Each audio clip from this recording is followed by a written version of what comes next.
मैं एक डॉक्टर होने के बावजूद भी लिखा पढ़ा हूँ, पढ़ा लिखा नहीं। मैं जिस समाज से आता हूँ उसमें सब के सब लगभग 99% लोग लिखे पढ़े। पूर्वांचल की भाषाई पकड़ पूरे किताब में बहुत मजबूती से आपने पिरोया है। मृत्यु को एक इतना सहज घटना आपने बना दिया है जो कि एक कटु सत्य है। इस किताब को जो जैसा देखेगा, जैसा पढ़ेगा, जैसा अनुभव करेगा, उसको ये किताब वैसे ही प्रतीत होगी। ये कुएं का पाठ दिया जाना इतना गंभीर मुद्दा आपने उठाया है, वहाँ से हम सभी लोगों को इसके बारे में जानना चाहिए। इसके न केवल साहित्यिक बल्कि वैज्ञानिक पहलू को भी समझना चाहिए।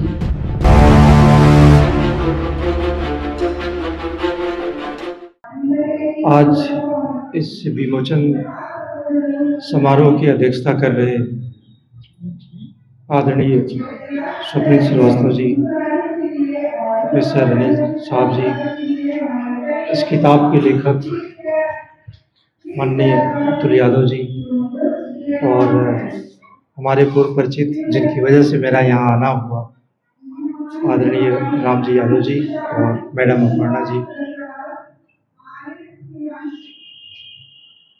वरिष्ठ पत्रकार सलीम सिद्दीकी साहब,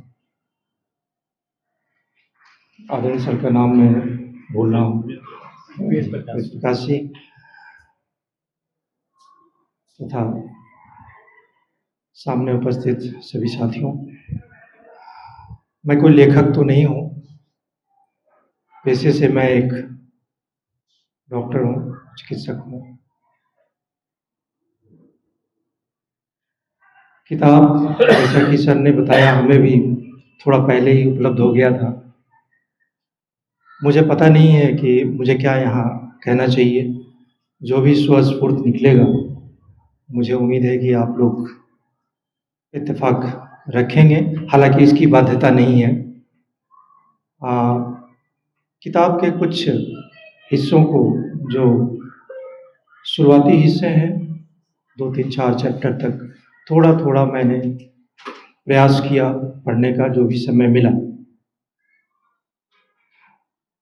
सबसे बड़ी बात और बधाई के पात्र हमारे आदरणीय अतुल यादव जी इस बात के हैं कि मैं एक डॉक्टर होने के बावजूद भी लिखा पढ़ा हूँ, पढ़ा लिखा नहीं। और मैं जिस समाज से आता हूँ उसमें सब के सब लगभग 99% लोग लिखे पढ़े। किसी ने लिख दिया और हमने पढ़ लिया, जैसा लिखा वैसा पढ़ लिया और वही समझ लिया। ये बहुत बड़ी उपलब्धि मैं मानता हूँ कि आपने पढ़ा और लिखा।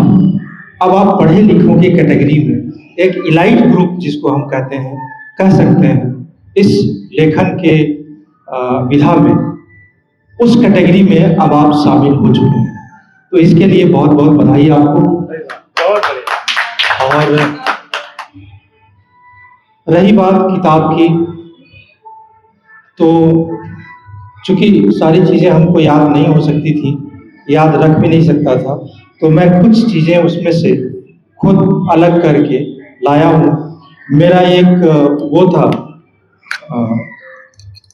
डर था अंदर कि मैं क्या बोलूँगा वहाँ पर। तो मुझे लगा कि किताब की बात है तो किताब से ही बात करनी चाहिए। तो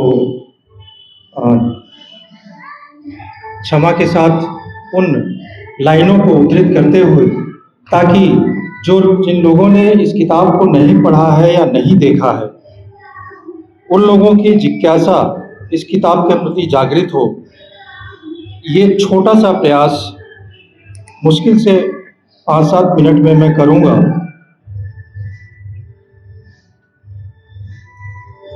आदरणीय अतुल साहब ने अपने लेख के बारे में, पहला इनका चैप्टर है अपने लेख के बारे में। मैं पूरे किताब को खोल के रखना नहीं चाहूँगा, क्योंकि कुछ सेक्रेसी, कुछ प्राइवेसी होनी चाहिए हम सब के लिए।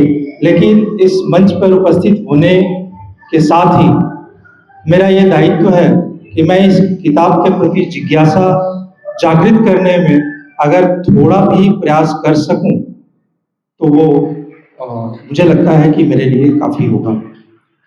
आपने लिखा है अपने लेख के बारे में, उसमें जो मैं पढ़ा उस चैप्टर को, सबसे पहली बात मुझे ये लगी कि पूर्वांचल की भाषाई पकड़ पूरे किताब में बहुत मजबूती से आपने पिरोया है। ये एक बहुत बड़ी बात है। दूसरी चीज, एक संस्मरण आपने उसमें साझा किया है जो आम जनमानस के लिए बहुत साहस की बात है, बहुत ही साहस की बात है। आप अपने ससुराल जाते नहीं हैं, बल्कि एक सूचना आती है कि दादाजी नहीं रहे, नाना जी, और वहीं से बच्चों को शायद फोन करते हैं। कुछ ऐसा आपने लिखा है कि एक लाइन है, बहुत टचिंग लाइन है, हम सभी को पढ़ना चाहिए पूरे चैप्टर को, और जो मुझे टच किया, अंदर तक झकझोर दिया कि एक व्यक्ति इतना सहज कैसे हो सकता है। मुझे लगता है कि इस घटना को हम सभी लोगों इससे सीख लेते हुए और अपने जीवन काल में ऐसी सहजता लानी चाहिए। मृत्यु को एक इतना सहज घटना आपने बना दिया है जो कि एक कटु सत्य है। हम लोग दहल जाते हैं, डर जाते हैं। आपने एक लाइन वहां से बोला, बच्चा पार्टी तुम्हारे नाना नहीं रहे यार। ये लाइन है। घर में आपने फोन करके बताया, बच्चा पार्टी तुम्हारे नाना नहीं रहे यार। आप उस स्थिति का आकलन करिए कि आप वैसी परिस्थिति में भी एक हास्य ढूंढ लेना, लोगों को सहज करने का। हालांकि इसका दुष्परिणाम आपके साथ हुआ। ये जब हमारे इस किताब के पाठक पढ़ेंगे तो वो उनको सहज प्रतीत होगा कि इसका रिएक्शन क्या हुआ होगा और फिर आपको कैसे माफी मांगना पड़ा। ये एक चैप्टर है, इसमें जो टचिंग लाइन थी वो मुझे इतना गहरे तक झकझोर गई। हम सब में ये सहजता होनी चाहिए। दूसरा चैप्टर है, मेरा गांव मेरी धड़कनों में बसता है। पूरा नहीं बताऊंगा, जैसा कि मैंने बताया कि जिज्ञासा बनी रहे, इसके लिए थोड़ी ही दूर तक जाऊंगा मैं। मेरा गांव मेरी धड़कनों में बसता है। जैसा कि शायद आपका गांव जौनपुर सिराजे हिंद के नाम से जिसको हम लोग जानते हैं, उस समय में मुगलों का शासन कुछ दिनों से तक शायद वहीं से चला था। ऐसी कुछ संस्कृतियां हैं, स्मृतियां हैं, इसलिए सिराजे हिंद का तमगा उस इलाके को, उस शहर को मिला। एक बहुत बड़ी विडंबना है यहाँ पर इस चैप्टर में, जिससे देश का एक बहुत बड़ा तबका आज भी अपने आप को दुखी समझता है। जैसा कि मैडम ने कहा कि इस किताब को जो जैसा देखेगा, जैसा पढ़ेगा, जैसा अनुभव करेगा, उसको ये किताब वैसे ही प्रतीत होगी। तो मैंने अपने हिसाब से जो देखा है, आपके गांव का नाम है पांडेपुर, जिसमें सबसे दक्षिण में बटखरी का पूर्वा या अहिरान बोला जाता है। शायद यही है जैसा आपने लिखा है। अमूमन देश भारत में जब धर्म सड़ चढ़कर बोलने लगा तो हुआ यूं कि जो दलित तबके के लोग थे, ये केवल एक गांव की बात नहीं है, पूरे भारत की बात है। दलितों को गांव के दक्षिण में बसाया जाने लगा ताकि जो हवा चलती है, पूर्वा या पछुआ, उनके शरीर के जो बदबू है उसको टच करते हुए, और भी इसके पीछे बहुत सारे कारण हो सकते हैं, लेकिन जो मुझे समझ में आया वो मैंने बताया। शायद ऐसा उसी श्रेणी में आपका भी गांव आया, इस बात का दुख है मुझे। और इसको आपने छुपाया नहीं। अगर इसको एक आत्मकथा के रूप में कहें तो आपने बिना लाग लपेट का जैसा है वैसा ही आपने लिख दिया, जिसको तथागत कहते हैं। जो जैसा है वैसा ही किया गया या आया, तो ये आपने किया। इसके लिए फिर से आप बधाई के पात्र हैं। एक और बात इसी चैप्टर में आपने लिखी है कि शादी में 20-30 बोलेरो बारात में जाती है। ये बहुत बड़ी विडंबना है इस देश की, और इस देश में रहने के नाते हम सभी बिना 20-30 बोलेरो की और 400-500 बारातियों की शादियां ही नहीं हो रही हैं। और देखा देखी ऐसा लगा हुआ है कि सब अपनी अस्मिता को इन शादी ब्याह के माध्यम से या श्राद्ध के माध्यम से खोने पे तुल गए हैं। श्राद्ध करने के लिए हम कर्ज लेने पे उतारू हो गए हैं। 1960 में राजस्थान सरकार ने एक विधेयक लाया था, श्राद्ध उन्मूलन कानून करके ऐसे कुछ लाया था। तो आपने एक लाइन में इतनी बड़ी बात कर दी है कि ये जो वित्त विहिता है, वित्त विहिता तो नहीं कहेंगे, अति विहिता कहेंगे, इससे छुटकारा पाने की आवश्यकता है। विश्लेषण तो नहीं कह सकते, लेकिन ये चंद लाइनें बहुत सारी चीजों को हमें सिखा जाती हैं। हालांकि आपने बहुत सरसरी तौर पर इन बातों को एक तरफ से कहते हुए गए हैं, लेकिन इतनी गंभीर बातें हंसी मजाक के रूप में आपने इस किताब में पिरो दिया है। हम सभी को पढ़ने की जरूरत है। उसके बाद एक चैप्टर आता है, अब ज्यादा नहीं है, बस मेरे ख्याल से 2 चैप्टर और हैं जिनके बारे में बात करूंगा।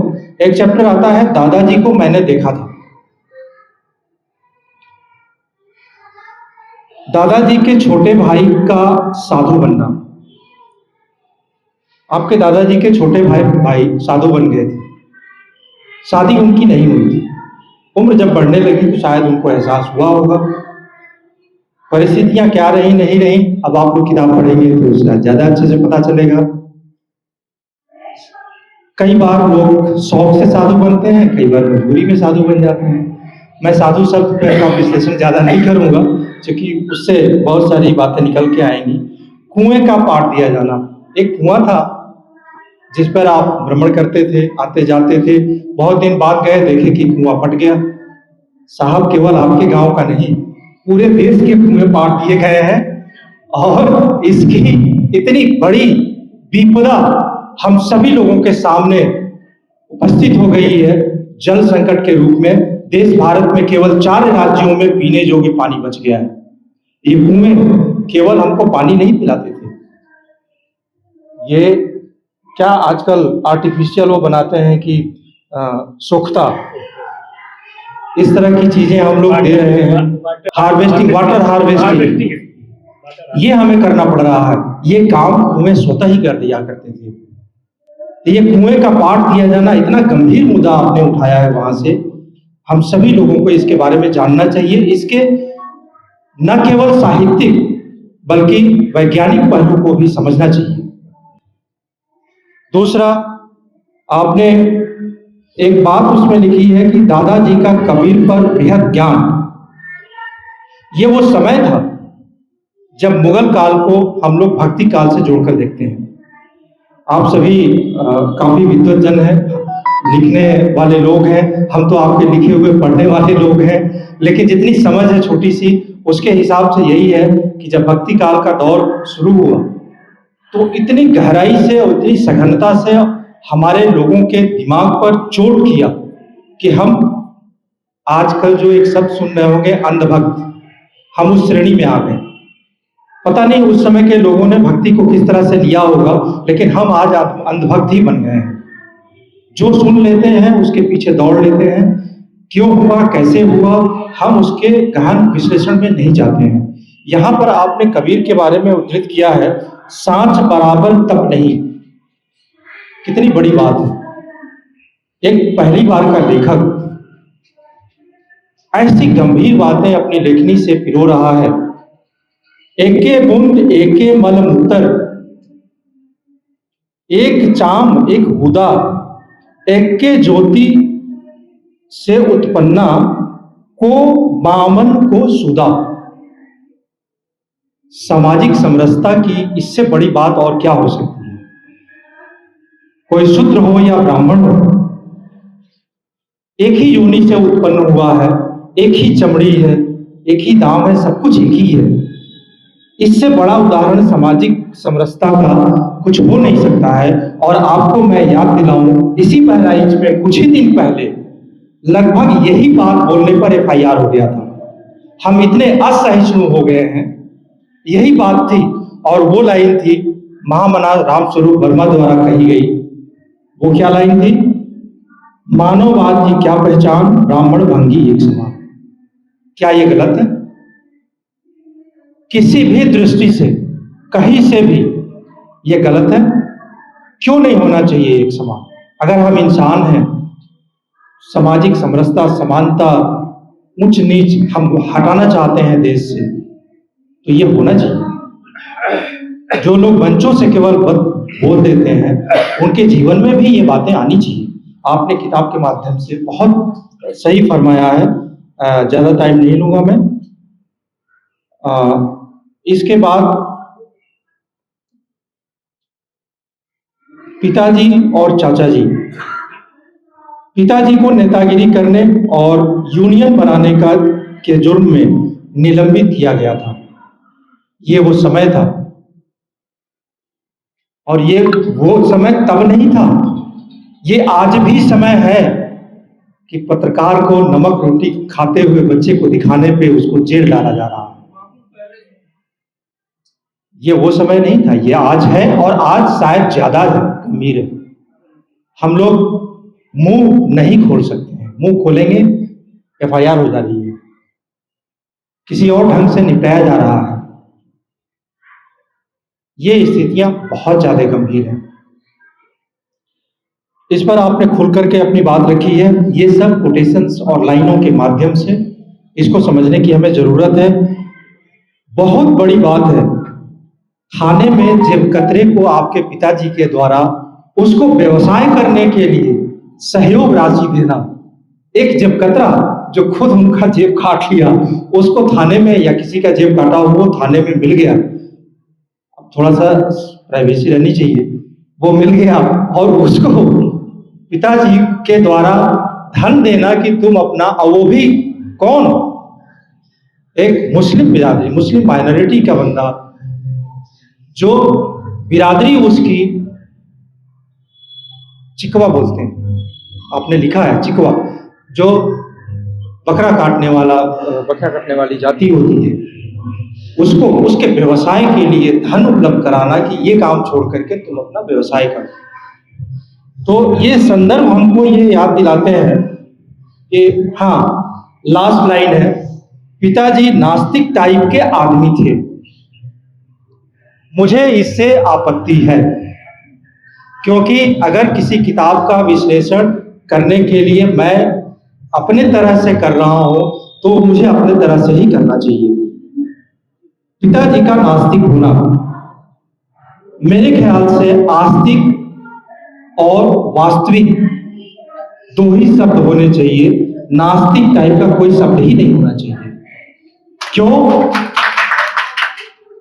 क्योंकि आप जिनको नास्तिक कहते हैं उनमें ये दमखम है, उनका ये विवेक है, उनमें ये विश्लेषण की क्षमता है कि वो किसी बात को ठुकरा सकते हैं, मना कर सकते हैं कि जो तुम कह रहे हो वो सही नहीं है। मैं प्रमाणित करके दे रहा हूं कि ये गलत है। नास्तिक होना मतलब वास्तविक होना। He was an idealist. वो आइडियल थे, वो वास्तविक थे, वो नास्तिक नहीं थे। क्योंकि उनमें ये मद्दा था। पेरियार ईवी रामास्वामी नायकर की श्रेणी में मैं उनको मानूंगा, जिन्होंने पेडेस्टल पे लिखवाया हुआ है, आज भी चेन्नई के उनके पेडेस्टल पर लिखा हुआ है। वो जो ईश्वर से 10 सवाल किए हैं, चेन्नई का हाईकोर्ट ने अलाउ किया कि नहीं, ये लिखा जाना चाहिए, क्योंकि रामास्वामी इसको मानते थे और उसमें विश्वास करते थे। तो मुझे लगता है कि ये एक छोटी सी किताब हम लोगों को इतनी गंभीर समस्याओं के तरफ इशारा करती है और चिंतन मंथन के लिए उकसाती है कि हमें इसका सही विश्लेषण करना चाहिए और इसको कम से कम एक बार तो जरूर पढ़ना चाहिए। मैं ज़्यादा समय न लेते हुए इसी के साथ आप सभी लोगों को जिन्होंने मुझे ध्यानपूर्वक सुना और मुझे बात रखने का अपनी यहाँ मौका दिया, मैं धन्यवाद देता हूँ और जय विज्ञान, जय संविधान।